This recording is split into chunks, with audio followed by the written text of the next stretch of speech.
In a previous video, I've spoken about the lack of job security when working within football, and I also spoke about how some analysts and other coaching staff members actually form bonds with managers and then maybe move on with them to new clubs. Well, today's guest actually did that, and to be fair, he's done that to the extreme, and he has moved 2,000 miles away from home for his next job. Yes, 2,000 miles. Nathan Kirby was the analyst at Barnsley when he got the call from a former boss who had then just been appointed as manager of Turkish side Besiktas. The next thing he knew, he was on a plane to Istanbul and getting ready to start work the following week. I have so many questions for Nathan, so I'm really looking forward to this conversation. His journey to actually get to the Barnsley first team was an interesting one anyway. So without further ado, let's get into the chat with Nathan. Nathan, how are you doing, mate? And welcome to the channel. Yeah, good. Thanks, Chris. Are you? Yeah, very good. And I appreciate you jumping on, Nathan. Like I said to you, as soon as I found out you'd kind of got the job in Turkey, which we'll come on to in a little bit, as we kind of go through the conversation, I was really interested to learn about how that came about and just what that entails. Obviously, there's a big difference between working in your home country, speaking English, etc., and then you've obviously gone away and done something which, you know, a lot of analysts haven't done. So it's kind of a rare opportunity, really. So I did give you a slight introduction before this, but again, you'll probably do yourself better justice, Nathan. So just for those who don't know who you are, if you can just give a little overview of who you are, where you're working now, and just kind of how you got there, really. We'll get into more detail in your previous jobs in a bit, but just a kind of quick overview, really, Nathan. Yes, obviously, I'm Nathan. I'm currently the first team analyst at Besiktas. I've been there since April. Prior to that, I was at Barnsley for 4 or 5 seasons. 2 of them was an internship. Then I was a first team analyst for a couple of years. And then at the start of last season, I was promoted as a head analyst. Before that, I went to university at Southampton Solent. I did football studies. I volunteered / interned at Basingstoke Town. I was quite fortunate to get in there, and that was an analyst as well. And then just around that, the other bits and bobs, volunteering a little bit at Southampton and other clubs in and around the area. So yeah, that's kind of the backstory, really. It went from jumping uni to volunteering to getting in, and then to get where I am now. Yeah, no, that sounds like, you know, it is a common thing. You do your degree, you do the kind of unpaid stuff which you've done, and which pretty much everyone has to do. And then you kind of, it seems you got your main big break was Barnsley. Was Barnsley unpaid at the start, or was that straight into a paid position? Unpaid at the start, so it was during my final year. I interned there alongside Basingstoke, but obviously in Southampton, where I was at, like, you couldn't travel up to Barnsley, so it was all remote. Yeah. And then the second season, when I moved back home, which is about an hour and a half away from Barnsley, it was still unpaid. But then I went in, and to be fair, I got a bit of expenses as well. Like, so you go in a bit more, and then you learn more as well. Yeah, definitely. So that uni course you mentioned at Solent, so was that was football studies? That was the name of the. Okay, cool. So, and sort of in terms of analysis, where did analysis just a small part of that? Was it a lot? Like, what other things were you actually doing on that course? Analysis was it was surprising. It was such a small part. To be honest, I actually didn't even know what performance analyst was at all. Going into uni, I went in there going to wanting to be a coach, and you did little small bits. But over like the 3 years I did, we maybe did 2 analysis units. For at the time, like a lot more of what Solon wanted us to do was like community coaching sort of thing. So you were kind of engineered going towards women's football. Like, there's a lot of homeless football, older walking football, which is obviously all very good cause and whatever else. But when you get on the course, like I in my head, I want to do my B license and want to be a coach, and some lads wanted to be other analysts, and there was bits and bobs of fitness in there as well. Yeah, but we mainly touched base on what I said before with an analysis. So then, at what point, if it wasn't like a big part of the degree, and you said there you kind of wanted to be a coach, you want to do B license and stuff, at what point did that switch and think, actually, I want to probably pursue this as a career now, I'd prefer to be an analyst? At what point did that come? I was quite lucky. I went on my second year of work experience course, but I messed up basically. It was like a whole university one, so I was on there with like hairdressers and basically anything other than football studies. I was like, this is a bit of a problem. So you have to go out your way to find somewhere, and I was lucky. Basingstoke just put some out, and it said performance analyst, and that's honestly probably the first time I ever saw it. Yeah. So I was Googling it. This is about 2017. Mm. So I was Googling what it entailed, and it straight away, mate, like it just sounded my street. Like I did want to be a coach, but like essentially it started like, oh wow, an analyst, you're watching, analysing football. You're like a video coach. Yeah. And then I was lucky to get the Basingstoke job, thankfully. And then, you only really filming stuff in its basic coding. But from there and in, like I knew what I wanted to do from there on in. Yeah. Yeah, sounds. And then, so you said you were still at uni when you first started remotely doing stuff with Barnsley then. So at Barnsley, how did that come about? Did you message them? Did you know someone there? Like, how did that come about initially? I knew someone there, Jack, who was the old head analyst. So he actually messaged me on LinkedIn, ironically enough, just asking me, like we knew each other before. Yeah. And he messaged me just asking how I was finding basically university and Basingstoke. And out of nowhere, mate, and this is credit to him massive because I owe him a lot. It was like, I just said, can I come in during the summer? So going into my third year for a couple of days, just to see what football's about, basically, because Basingstoke's obviously, Conference South at the time, I think. Yeah. And to be fair, he was like, look, we can maybe arrange some remote workings. I went in for a few games before I went back to uni, and there was another analyst there, Alex. He was great with me. And during that like period of I went in maybe like July to August before I went back to uni. So I did a few games. I learned like so much. Like, it was ridiculous because, as you'll know yourself, like you go to a professional club, it's 24/7. So yeah, no, I knew someone there, and I was lucky they sorted me out. Really, I was very lucky with Jack.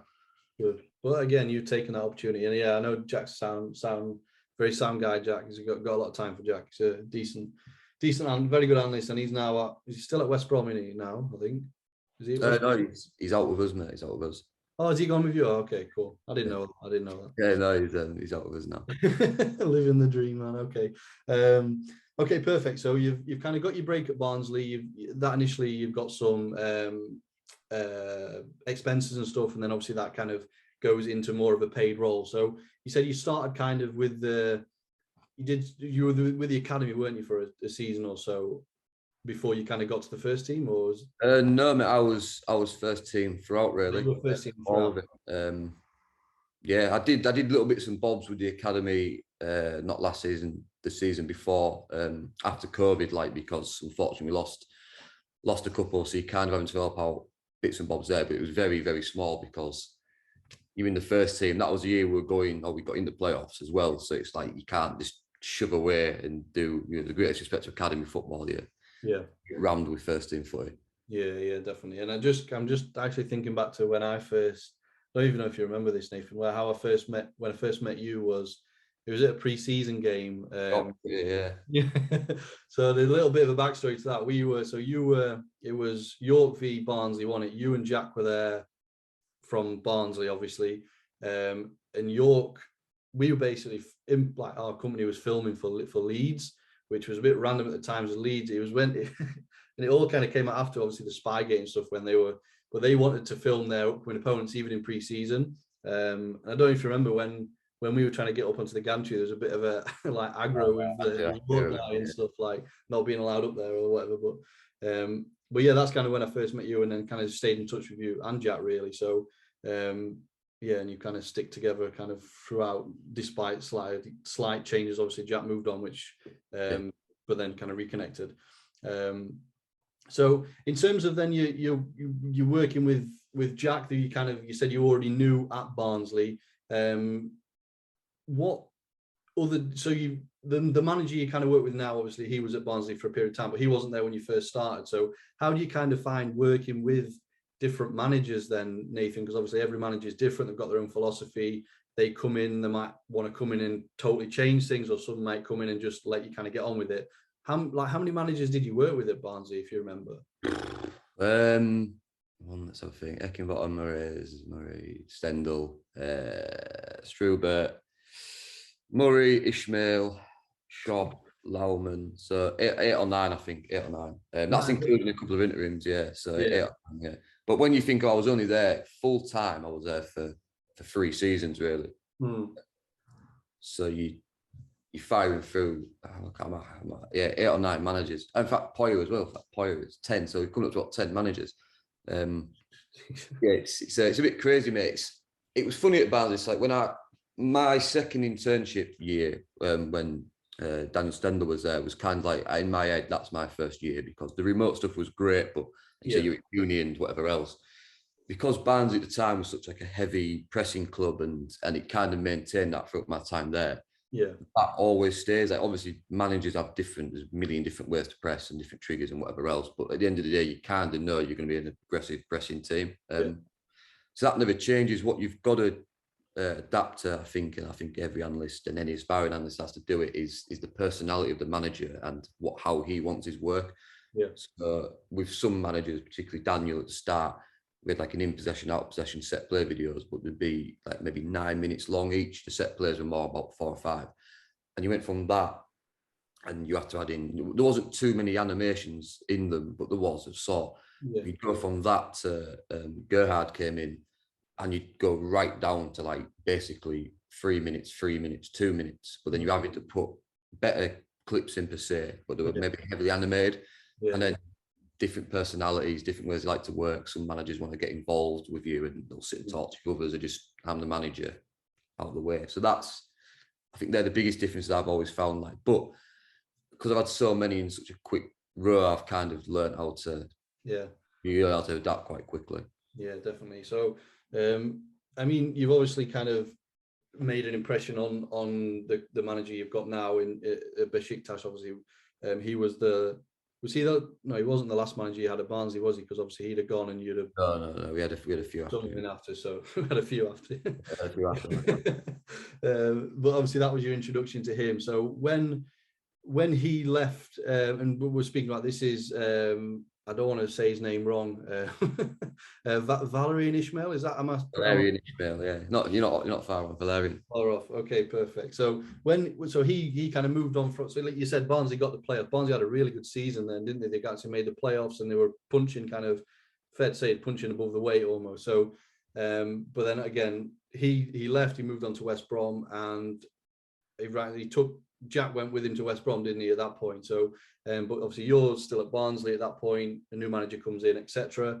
And then the season after, obviously Barnsley don't do as well, and find it hard in the league, which is a very difficult league to kind of to play in at the best of times. So you're there then, and then you kind of get the call to kind of from you get the call from Besiktas. What are you even thinking at that point? Did it come totally out of the blue, and kind of talk us through that kind of period of time in terms of you've been offered a different job?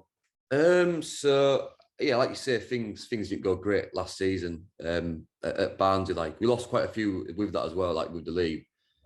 A big thing for any analyst and any staff is we had very good staff at Barnsley. We didn't have a lot, but the staff were unbelievable, and quite a lot of them left. Some went to West Brom, some everywhere else. So we had like a new staff as well, which they were also great staff, just they're all brand new, and they've came in and we had 3 different managers. Yeah, with that time, Barnsley we were on a decent run at Barnsley. We'd won a few games and we were looking like we could, we had Reading actually. That was my last game. And if we beat them, I think we were 1 or 2 points behind 21st, so you're thinking we can get out here. Yeah. I'd enjoyed a really good relationship with Poyet as well, the manager at the time. Like, he was undoubtedly one of my best managers I've had there, to be fair. But yeah, no, so you get a call, you get a message, it's completely out of the blue. Obviously, I'd messaged them all when I went out there, wishing them good luck. And then, yeah, you just got a call, mate. And I mean, at the start, it all happened quite quickly for me. So I got a call, and then with a week later, that was kind of it done. I was gone, and I wasn't expecting it at all. It literally was just a call, and then you kind of like the clubs get in touch with each other. They do their thing. I had to hand my notice in and whatever else.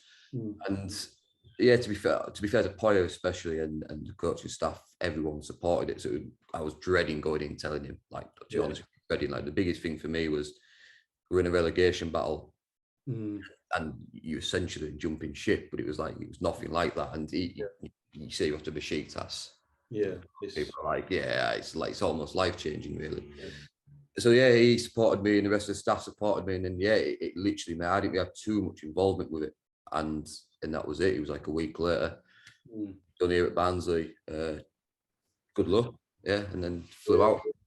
Because I remember, obviously I didn't know, and I emailed you, and it kind of bounced back, So it was in that period of that, and then obviously I dropped you a text message just saying, "Oh, I've just tried to email you, mate. Like, oh, Paul's well." Because I didn't know. Like, for all I knew, you could have kind of just left or whatever. So, and then that's when you said, "Oh, I'm sound, mate. Everything's all right. I'm kind of on my way to Istanbul." And I'm thinking, what? Because at that point, I didn't even know that Ishmael was the gaffer at there. So it was kind of a bit random. Then obviously, as soon as I seen that, I thought obviously it makes sense. So, so it's not like you said, it's a massive move. Like, it's not just moving clubs; it's moving 2,000 miles away from home. Like, and we spoke a little bit about this off air before we kind of started recording, and the fact that you're kind of at the stage in your life where you said you don't have a family at this point just yet. So for you, it was a massive opportunity to just say, well, why would I not do this? Obviously, it's a massive club in Besiktas. Probably going to be playing European football and challenging for the title and stuff. So were there any hesitations with it being so far away? And I mean, for me, I suppose you've got that familiarity, haven't you? Because you've worked with some of the guys before, so you weren't totally going over there and thinking, "Wow, this is totally new." But it's still, you move into a different country which has got a totally different culture as well. So, like I say, were there any kind of initial hesitations from your part? Being honest, mate, not really, no. But like I said, because I knew straight away, I knew the people out there instantly. Your only real worry, I think, for any English person moving abroad is like a language, or being lonely in a language barrier, because it's not like you can hop on train and go home. Like it's a 4.5-hour flight. Yeah. But no, I had no real hesitations, mate, at all. Like you say, I don't have a family, so it's, and it's Besiktas, and I always kind of wanted to work abroad, and I think this was like the perfect time because, again, I'm still relatively young. You can go out there for however long we're out there for, and then you can come back and you've kind of done that stint in terms of, like, I want to say it's a dream, but it was something I definitely wanted to do. Not really, I had no hesitations. I looked about Turkey a little bit before I went over. It's obviously it's a huge country. There's a lot, like you say, like most of it's in Asia, so you've got to deal with like that as well. But not really, mate. I was so excited, to be honest, especially when it came out. I don't blame you. So you said the factor that obviously helped make the decision, because again, it would have probably been a different decision if you'd have had family, a couple of kids. It's obviously a big commitment. But like you say, so if anyone, so obviously Nathan, you sing. Do you say you're single, Nathan? So any females watching this? Which there's no females watching this, Nathan. So don't get. All right. But yeah, there we go. So sounds. Yeah, I mean, I would probably felt the same in terms of the excitement of just taking the opportunity hands on, really. So you flew over there. You kind of totally knew. Had you been to Turkey before? Had you been to Istanbul before? No, never. Okay, that makes it even more special then. So then, just curious to kind of find out about, what's the situation over there, living wise. Are you put up in a flat? Are you found a flat, or are you kind of in digs? Or what's the situation with that? So like I say, we go out. The club are brilliant with that as well. They fly you out and whatever else. They pick you up. So we all live in the training ground. So it's kind of how you can imagine with a club like Besiktas. The facilities are incredible. So it's like it's a big complex. I can't even describe it. It's just got like a big, massive gate, and you let in and out, and then you go in, and there's everything there: the training pitches, the gyms, the food, everything's there. And like upstairs, there's maybe 40, 50 rooms. So we're all put in. There's like a staff corner where we are, and then there's the players area, because like I was saying earlier, normally on the night before the match, if we're at home, I prefer even if we're away, actually thinking about it. The lads as well, the players will stay in the complex. So we all live out there, but I say to some people, it's like, oh, you live at work and it's, it must be intense. But to be honest, mate, it's like one of them where we've got a pool, we've got a gym, chefs on site, you've got a spa. And then Istanbul's such an unbelievably nice city that once you can go into, well, it's massive, it's not really a city centre, just once you can go out into it, like, you're never bored. So so we live at training ground, man. It's very good, to be fair, very good. Nice. You mentioned obviously there's other people that because you worked with them before. So other than the manager, who else is out there now that you have worked with before at Barnsley or wherever? So we all worked at Barnsley. So basically, there's a sports scientist, an analyst, and then just the assistant manager. So we were all at Barnsley together for varying degrees of times. Like some of us were there together when I was there for the full time.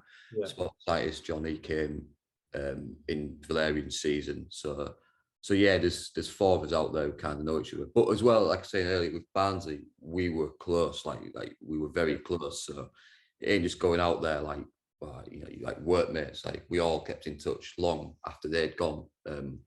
So you're just out there with your mates, really. Yeah, nice. And has the language been an issue? Like, I mean, so the manager, is he French? Is he French? He's French. So, I mean, do you speak any other languages, or are you just English?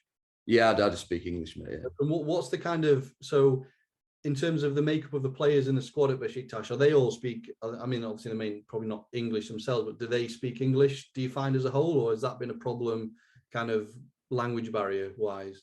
It's a good question. It just probably shows how big Besiktas are. It's like most of the squad, I'd say half of it's Turkish and the rest is split up with other nationalities. Yeah. I'd say maybe 70% speak good English. Yeah. But then we've got 2 or 3 translators with us like all the time. So in meetings, it's a bit bizarre, mate. So the gaffer will be, or whoever's presenting will be presenting whatever it is, the pre-match. Yeah. And then in one corner you'll have the Turkish translator, so it'll be translated from English to Turkish. And in the other corner we've got like the Spanish translator, the same thing. So while the gaffer's talking, you've got other people who's literally talking over him, like, and that's how it is. Even at training, and if we have individual meetings with players who aren't great with English, translator, he's unbelievable. Yeah. He'll come in and he translates everything for you. Like I've tried learning bits and bobs of Turkish. But to be honest, mate, I'm not very good at learning languages, and B, it's so hard. Like it's language. It's not. Yeah, I can imagine it's a difficult kind of language to learn, definitely. And I think it just goes to show, because I spoke to, in another chat I did actually with Andy, it was at Wimbledon. He spoke Spanish. I think he was learning Portuguese. But I think learning language is so difficult. But then I think it also just kind of shines a light on the fact that not many English people do actually know other languages, whereas it is a bit kind of sad. Like all the other languages are making effort. All the other countries seem to make an effort, and a lot of people can speak several languages, which is, to me, is amazing. But yeah, obviously we don't seem to have put a value on that in this country as much. So, but I mean, it sounds interesting with the translators and stuff. Obviously, all the different players are going to be speaking different languages completely. So, so in terms of just kind of learn. And you might not be able to fully answer this really, Nathan, because you haven't been there too long, but just kind of get a bit of an understanding of what you kind of get up to in a week. So obviously you've said you basically live in there. So is your office at the training ground as well? So you're in that complex, you're kind of always there, apart from when you're traveling to games and stuff. So what do you get up to on an average week, and kind of is there certain and what's the fixture schedule like? Is it, because obviously at Barnsley you would have been used to Saturday, Tuesday every single week. Is it a bit more relaxed than that, or is it the similar thing? From when we were there, it's a lot more relaxed. So it's normally just like Saturday to Saturday. We play a lot on Sundays because we're on TV, so it's normally for us it's actually Sunday to Sunday. But yeah, it's literally just Sunday to Sunday. I think what will be different this coming season is because of the World Cup. Yeah, they're gonna. I think every league in the world's gonna do this. Like we're gonna have a lot of midweekers.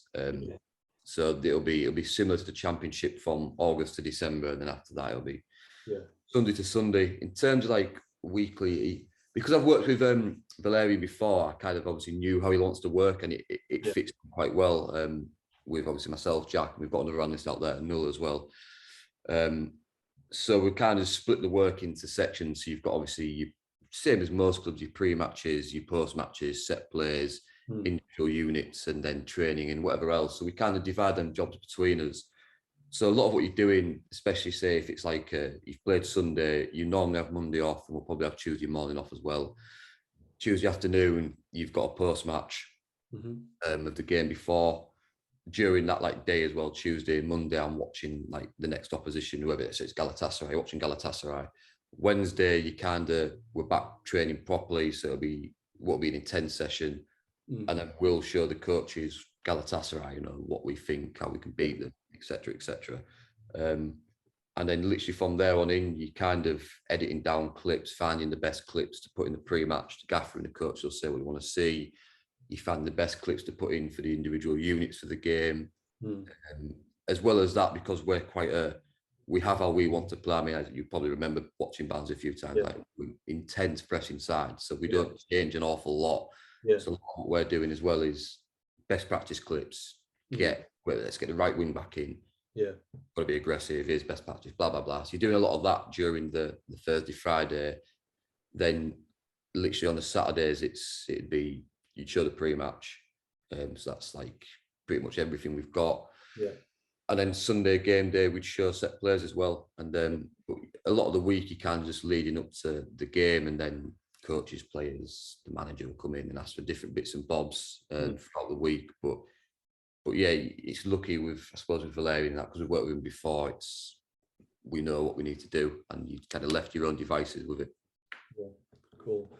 And then, so how many games? You said you started in sort of April. What was left of the season when you kind of went over there? I had 8 games. I had 8 games. You had 8 games. And did you have a Galatasaray in that or no? We had Fenerbahce. Okay. Nice. Equally. In fact, to be honest with you, I got told, because you go out there, I always thought it was Galatasaray, Fenerbahce, and obviously Besiktas as well. Yeah. Realistically, off what everyone tells me, is that Besiktas Fenerbahce is like the one, and it was unbelievable. They are crazy out there. So I've seen the videos of things, and it just looks so intense. The atmosphere would have been incredible. So how did you get on in that game, by the way, Nathan? We drew 1-1, but we were miles better. I mean, they finished second and we finished 6th. We battered them. It was at home, but the crowd plays 1,000,000% in them fixtures. There's no away fans either. So it's just 42,000 of your own fans screaming for 90 minutes. It's intense. So when you say no away fans, is that because of the rivalry of it, or is it just, does it not bring away? What do you mean by that? It's COVID, so right. COVID stops away fans, and then I don't really, it kills the spectacle a little bit, but they do want to bring them back, but they're not bringing them back this next season either. So I don't know what's happening. Right. It's a shame really, but yeah, it is what it is. I mean, you mentioned in terms of the scouting the opposition, which I would find quite interesting, because again, if you move from say Barnsley to another Championship team, you're just doing the same kind of thing. You know all the players, you know all the other teams, but moving there, you probably it is a learning curve, I would imagine, to know what Fenerbahce are like, and to kind of understand what kind of players they've got. So I suppose that will obviously come with time. So do you have what's the goals and plans for next season, Nathan, in terms of, as you mentioned, you finished 6th the season just gone. So I mean, when was the last time Besiktas won the league? I don't actually know. It was the season before. They won the treble the year before. Oh, last season, obviously not the one that's just been. This is the first time they finished outside the top 3, I think, in 10 years. Wow. Okay. So I think the goals and plans. You're an institution like Besiktas. Realistically, our goals and plans: you've got to go win the league, or we have to go there and put up a very, very good attempt to winning the league. So as a club, it will be we're out there to win the league, and then what will be really. We're unfortunately, but fortunately, not in Europe next year as well. We just missed out on the Europa Conference League. So on top of the more fixtures that come from the World Cup, you've got Trabzonspor, Fenerbahce. We'll have also European games in Champions League or Europa League, whatever they get into. Yeah. So on that one hand, we don't have to worry about that, which I think will help us, because it's going to be intense in the first few months, and then any extra rest we get. But yeah, no, it's actually a good point you make about the watching the opposition, because Championship, I spent 3 out of my 4 years in the Champ with Barnsley, so you know everything about everyone, and the managers. You'll get a different manager every now and again. You'll get a shot of Avalazzi coming in at all, and you're a bit like, all right. Then suddenly you're watching Dynamo Tribzy from Georgia, and he's like, all right, I better have a look at this. It is interesting, but we're very lucky. Like I said, we've got another analyst out there, Null, who's he's like the Besiktas analyst who stays through it all. He's good, to be fair. His knowledge of players and managers and how they play, he'll give us a briefing kind of just before we'll watch, so you know what to look out for. And then it's good. You're learning about, for instance, you're playing Giresunspor away. I've never heard of Giresun in my life, and then suddenly you have to watch them intensely, learn about what the manager, the different players, and whatever else. So it is a learning curve. It is interesting. Yeah, decent. Okay, no, just going back to actually Istanbul as a whole, Nathan. I mean, what is it like as a city? Have you had much chance to get out there and just explore the place and kind of do your own thing? Yeah, it's incredible, mate. we go out as much as we can, basically. I think it's the only city in the world, like you've got like one half of it's in Europe and the other half's in Asia. Yeah, it's mental. Isn't it? Instantly with that, like you've got like it's divided by this massive bridge, which the traffic is, I've never seen that like it, and they drive like Grand Theft Auto out there.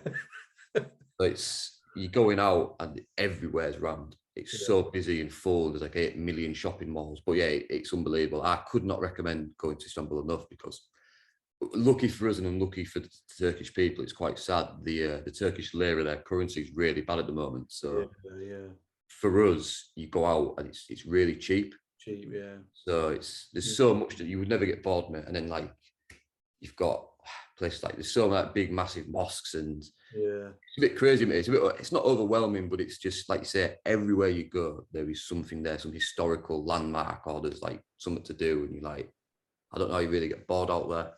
It's so big. Sound. I mean, that helps, doesn't it? I mean, it's probably a bit of a, no disrespect to Barnsley, it's probably got a bit more going on than Barnsley. So in terms of, so you've kind of, your route is, obviously the route to Besiktas may be a bit of a random one, but in terms of your route into analysis, you've done your degree, you've done your interning and your stuff like that, and then you've got your break at Barnsley. I mean, what kind of advice would you give to someone that is one, maybe they are starting off a football studies degree or a degree, they're in year 1 or year 2 and they've decided, okay, I think I want to do analysis, I think this is for me. What would you say to kind of someone in that position to give them a bit of advice? I think, do you know what, I always like answering these things, because although it's a generic answer, I can't really emphasize a lot of this stuff, because I'm sure, obviously everyone you've had one before, like Callum, says the exact same thing, and everyone says the same, but it is volunteering, mate. Even though I have been very fortunate to get where I am, I wish in my first year I'd known about analysis, and I'd have gone out and I would have volunteered at any level. Like I say, because like Basingstoke was Southern Prem, so it's like you can't just go to uni and then just jump into League One Championship. It's just not going to happen. You need experience. So the first thing I'd say is volunteer at any level of any club, because you learn things that I didn't even. I remember my first game for Basingstoke. I couldn't clip a camera on a tripod. I actually couldn't do it. And you're like fighting the child. I was like, what's happening here? And then you're filming a game on a random hill with a tree in the way. And it's, you learn all that. So volunteering. And then when you get a bit of volunteering experience, like I think there's a very good line between being busy and then giving work to, like when you're an intern at the right time. So head analysts always know you're available as an intern, because obviously you want to be available, and you should always be available as an intern. But say if you're watching however many games and you see, you do a goals analysis and you've conceded 30 goals and like 20 crosses, you go out your way and do like that extra bit of like cross analysis. Is what's it came from? Because obviously people know there's different types of crosses, but if you dig a bit deeper, obviously final third entries on your left side are coming massively more. What's happening is your left back too high, is your left winger not supporting your left back, the centre back's not shifting through, whatever it is.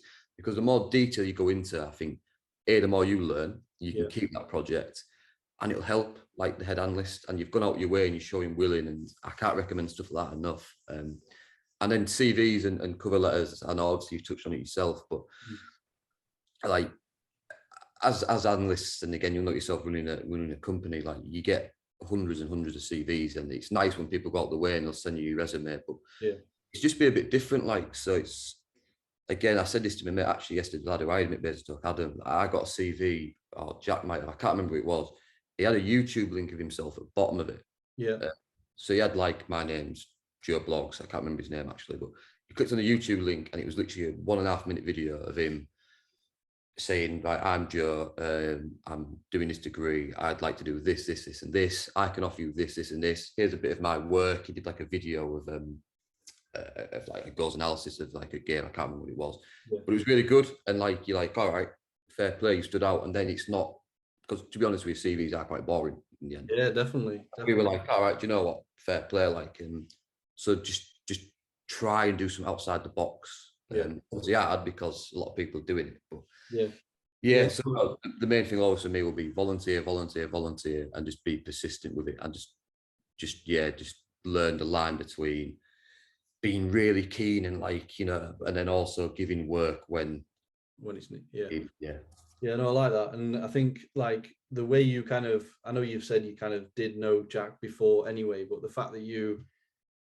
like some people will kind of message you like, have you got a job or whatever? But sometimes it can start off with just kind of come in for a day a week or something, just to get your foot in there and kind of just to show what you're kind of capable of doing and show that you are passionate. And then obviously if you're in there a day a week and the guy, you know, the analyst thinks actually, you know, he's actually, you know, he knows what he's doing, he's adding value to me, you know, let's look, that's 2-3 days a week, and before you know it, you've got yourself a position there. So but yeah, I agree in terms of, you know, putting yourself out there, being proactive, and trying to stand out with your CV. And also, like I go on about it all the time, but like a portfolio of work, if you have got any examples of work or anything like that that you can share, that will help you to stand out. No, that was useful, Nathan. I mean, in terms of your, because I did a video on this, which I think you, you know, you definitely did. You gave me some answers. So I've done a couple of videos, one pros of the job, cons of the job, and I can remember asking you, and you gave me some answers. Obviously, they were all kind of confidential in the video, but you gave me kind of pros and cons. I mean, what would you say now in terms of working at Besiktas? What are you loving over there? What you finding hard, and what would you say is the pros and cons generally of a analyst within a football club? I've got, so Besiktas first. The pros are obviously, to start off with, it's an institution. It's not just a football club. It's you're very fortunate that basically we get everything done for us out there, because there's 8 million staff per job, so it's brilliant. Like anything's done. You're working with elite footballers, like, you know, for instance, like we had last year, Vida, Croatia's captain, Pjanic, Batshuayi. So it's just getting to work with them and learn off them as well, because like they know far more about footing, playing wise than I could even dream of. Like, so stuff like that, and a different culture. It's a great pro, because like say I'm 27, not many 27-year-old English lads get to go out to work in Besiktas. They're all the pros. There's obviously various others, but like, and learning different leagues is interesting. Like I've always liked, you know, Saudi Arabia, La Liga, even like the Dutch league as well is great. But not many people know about the Turkish league, and you're like, wow, it's a great tool to learn, like, because you never know what happens in the future. I suppose cons of working abroad at like I say, it's a 4.5-hour flight, and so you can't really just pop home to see mum and dad on a weekend. Like it's like a military operation to get back. Obviously the language barriers, some which we're lucky with the translators, but to be fair, in Turkey, English isn't that widely spoken. People have a far better grasp of English than I have of Turkish, but you have that as well. It can be quite confusing. Not for me in particular, but for some people, the food, it's quite a unique diet out there. I really like it. Others would maybe struggle with it. It's very meat orientated. And yeah, with cons, there's not too many of the cons, mate. I suppose again, I'm very lucky. Like the weather, like it's going to be about 40. It sounds mad, but it's going to be about 40 degrees. So like we will end up having to train when we go back, either about 7:30 in the morning or 10:30 at night, and then during the day, you can't do anything. So like it is a con in the sense that, you know, it's like not for a train at 10 tonight. In analysis in general, and your questionnaire came out, I remember reading the answers were all relevant. It's similar, like your pros are you working in football, which like for me and you and many others is your dream job. It's amazing. You know, and then I suppose from there you kind of get the potential to do what I've done. The pros, like working with footballers as well, kind of like just learning off them and other staff, and you meet so many different people in football, such a small world, so you're constantly learning. It's brilliant. And yeah, kind of saying what I said at Besiktas, that's really, you're just fortunate to work in football. They're great pros. Like the cons, you could have a long list of cons, but I think obviously the first one is, and it's something that really is probably the worst of it all, is I think in England there's like maybe 1,000 full-time analysis jobs, but universities and analysts are out of work. They must be churning 5,000 to 10,000 students out every year. It's not just jobs. And then even when jobs come up, like there'll be lads who haven't done a job. Like say if I lost my job at Besiktas and I need another job that came up, like chances are now, without being arrogant, I'm probably going to be the top of the pile compared to some lads who worked very hard to get where they are. It's not enough jobs, and it's a killer. Like unfortunately, most people aren't going to make it, which is gutting. And then I think payment is again, as an analyst, you're working the longest hours. That's another con per se. You're on call 24/7 for 10 months of the year, and the money still it's just not good enough.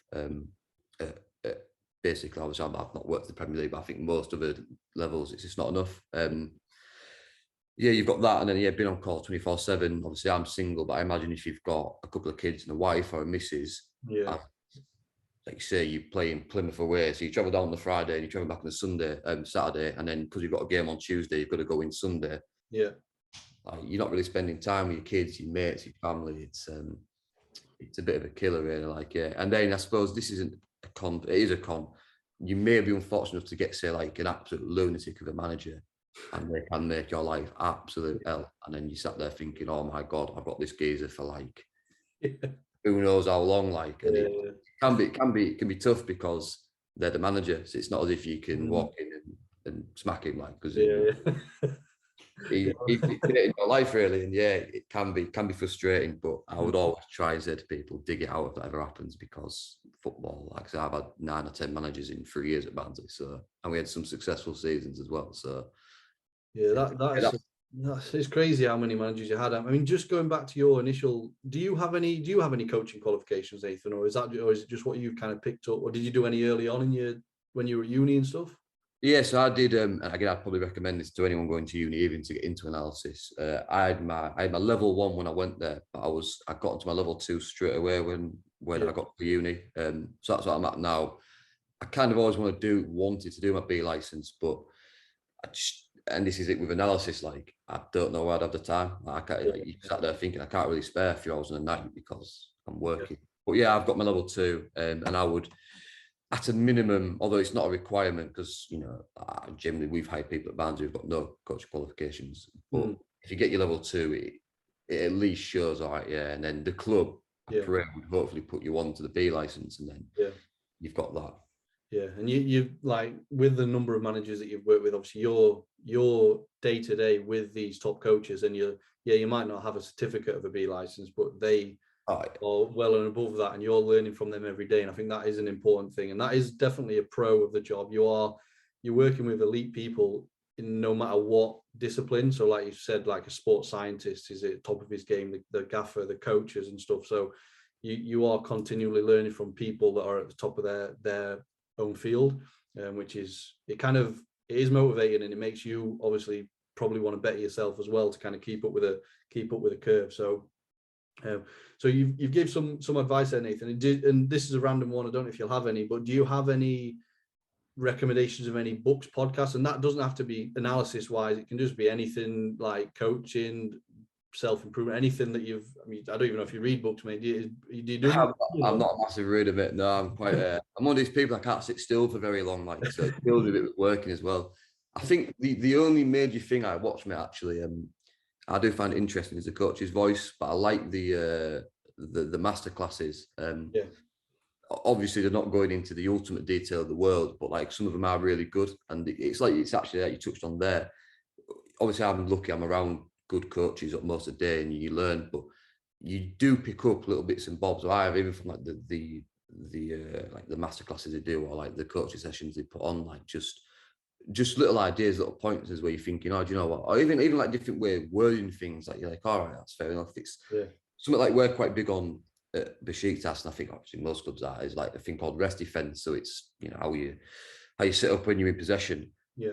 Like I remember when Poyer came in, he was actually really good. It's just funny, but these are quite good. He called it offensive marking, and you're like, that's actually a better way of putting it. And like extend the lad locking out, and you go on the coaching masterclasses, or you look at another podcast, and other people have different ways of phrasing it, and then they have different slight ideas of how they'd like it. And it's good because then you can go to our gaffer and say, he's not going to change his name from rest defense, but I saw this at whatever you're watching. Yeah. Potential idea. So, but other than that, mate, no, not really. I'm not someone who's ever. I did when I can't remember what it was on. That was that Total Analysis or Total Football Analysis. I can't remember what they're called on LinkedIn. This was when I was an intern, mate, and like, to be fair, generally, like, this is why I'm quite interested in doing these sort of things, I suppose. I used to listen to like analysts, basically what I'm doing now, ironically. Yeah. Just them sort of things, because it kind of like didn't motivate me, but it gives you the kind of the belief of like, all right, people have done that you need internship, blah, blah, blah. Yeah. To go up. So I find these quite interesting as well. I listened to one recently, obviously, because I'm fortunate to have made it, but I think for people getting into it, they're interesting to hear. Like, no, I definitely agree, because I think it just gives that insight into what, like I say, what they've gone through, and then you realize actually that's similar to what that's where I'm at, or I'm at this stage in their path, and I can maybe learn from them and maybe do something else and trying to push on. But in terms of just going back to the language thing a little bit, because what you mentioned there in terms of the terminology of different things, I would suspect that would be quite difficult, because there's obviously English as a language, but then football has its own almost like, like terminology that if you spoke to a person not in football, they wouldn't have a clue what you're on about. I suppose that's quite difficult in different languages as well. Like, what's the Turkish version of, like a certain thing? Like, I can imagine with there being different nationalities in the team, then that interpreter does come in very, very handy. So he's probably well worth his weight in gold, to be fair. So making the whole team kind of tick. So what I want to do before we kind of wrap up, Nathan, is I'll do a little quick fire questions. I think if you've seen any other videos, you may have seen one before. Now, all I'm going to do is I'm going to name some players, past and present. You're just going to name who. Let's say Besiktas have got, they can get these players out of retirement. We can sign them up next season. So who are you going to pick for each one? So, and I'll just be curious to compare your answers to the other people I've asked. So, quick fire, so no, not too much thinking about it. So the first one we're going to start with is Patrick Vieira or Roy Keane. Roy Keane. Erling Haaland or Lewandowski. Haaland. Gerard Lampard. Gerard. Henry Drogba. Henry. Ronaldinho Zidane. Ronaldinho. Kaka or Figo. Good one, that. Figo. John Terry, Rio Ferdinand. John Terry. Neymar, Mbappe. Mbappe. Rooney or Harry Kane. It's another great one, that. Rooney. Nice, interesting. Perfect. Anything you want to kind of add, Nathan, at all, mate, before we kind of close it off? That's not really, mate. No, it's been good. I think we've covered a lot of topics. I've enjoyed it. It's a lot about yourself, but yeah, sounds good. Yeah, perfect. Well, one thing I will ask, Nathan, if I'm ever in Istanbul, I'll ask you to sort me out a ticket sort me out a Besiktas ticket for a game or something. Yeah, if I'm ever over that part of the world. So I really appreciate your time, Nathan. Like I say, if anyone's watching and kind of, it's just like you said, it's interesting to hear about people that have done the role. If you are looking to be an analyst, obviously Nathan gives some good advice there. And I just, as I said at the start, as soon as I found out you kind of gone and made the move over to Turkey, it was a really interesting situation. So I wanted to speak to you about that. But yeah, other than that, thanks again for your time, Nath. All the best for next season, and I will catch up with you soon, mate. Likewise. Cheers, mate. Thanks very much for having us on. Cheers, Nathan.